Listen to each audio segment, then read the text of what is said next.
দলবদলের মৌসুমে আর্জেন্টাইন তারকা আলভারেজকে হাজার কোটি টাকায় বিক্রি করে ট্রান্সফার মার্কেটে বেশ সাড়া ফেলেছে ম্যানচেস্টার সিটি। এবার 2,12,00,000 পাউন্ডের বিনিময়ে ওয়াও ক্যান্সেলোকে সৌদি আরবে বিক্রি করতে রাজি হয়েছে ম্যানচেস্টার সিটি। বাংলাদেশি মুদ্রায় প্রায় 334,38,45,000 টাকা দিয়ে পর্তুগালের এই ডিফেন্ডারকে কিনে নিতে নিজেদের প্রস্তুতির কথা জানিয়েছে প্রো লিগের ক্লাব আল হিলাল। ক্লাব দুটির এই সমন্বয় যদি চূড়ান্ত হয়ে যায় তাহলে আল হিলালের সঙ্গে 3 বছরের চুক্তি করবেন ক্যান্সেলো। অন্যদিকে ম্যান সিটির 5 বছরের ক্যারিয়ারের ইতি টানবেন তিনি।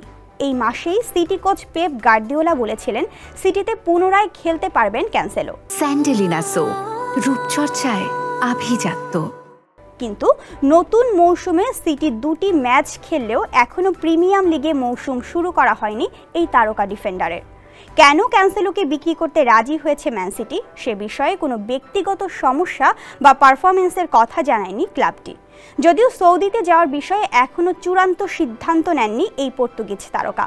ইউরো চ্যাম্পিয়নশিপে খেলা এ তারকা কেবল ম্যাচ না পাওয়ার কারণেই ছাড়তে পারেন ম্যান সিটি, গায়ে জড়াতে পারেন নতুন কোনো ক্লাবের জার্সি।